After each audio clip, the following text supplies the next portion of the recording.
Chapter 1, The Mindset.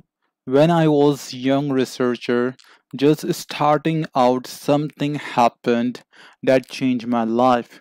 I was obsessed with understanding how people cope with failures, and I decided to study it by watching how students grapple with hard problem. So I brought children one at a time to a room in their school, made them comfortable, and then gave them a series of puzzles to solve. The first one were fairly easy, but the next one were hard. As the student granted, perspired, and told, I watched their strategies and probed what they were thinking and feeling. I expected difference among children in how they cope with the difficulty, but I saw something I never expected. Confronted with the hard puzzles, one 10-year-old boy pulled up his chair, rubbed his hands together, smacked his lips, and carried out, I love a challenge. Another sweating away on these puzzles looked up with a pleased expressions and said with authority, I was hoping this would be informative. What's wrong with them?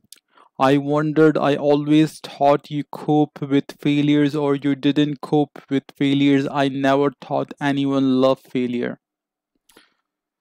Were these alien children or are they on to something? Everyone has role model, someone who pointed the way at a critical moment in their life. These children were my role models. They obviously knew something I didn't, and I was determined to figure it out. To understand the kind of mindset that could turn a failure into a gift, that what did they know? They knew that human qualities such as intellectual skills could be cultivated, and that's what they were doing, getting smarter. Not only weren't they discouraged by failures, they didn't even think they were failing. They thought they were learning. I, on the other hand, thought human qualities were carved in stones. You were smart, or you weren't, or failures meant you meant, meant you weren't. It was the simple. If you could arrange success and avoid failures at all cost, you could stay smart.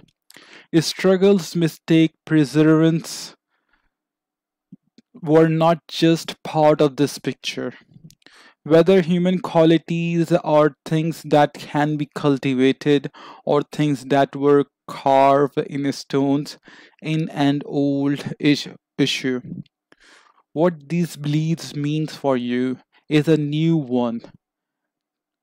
What are the consequences of thinking that your intelligence or personality is something you can develop op- as opposed to something that is fixed, deep-seated trait? Let's first look at onto the age-old, fiercely vague debate about human nature. Then return to the questions of what these beliefs mean for you. Why do people differ? Since the dawn of time, people have thought differently, act differently, and feared differently from each other. It was granted that someone would ask the question of why people differed, why some people are smarter or more moral, and whether there was something that made them permanently different. Expert line up on both sides. Some claim that there was a strong physical basis for these differences, making them unavoidable and unalterable through the age. These alike physical differences have include bumps on the skulls, chronology, the size and the shape of the skull, cardiology, and today genes. Other pointed to the strong difference in pupil background, experiences, training, or way of learning. It may surprise you to know that a big champion of this view was Alfred Binet, the inventor of the IQ test. Wasn't the IQ test meant to summarize children's unchangeable intelligence? In fact, no.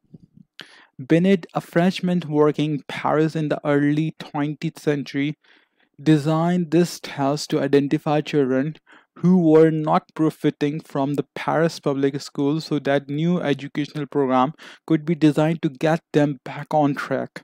Without denying individual difference in children's intellect, he believed that education and practice could bring about fundamental changes in intelligence.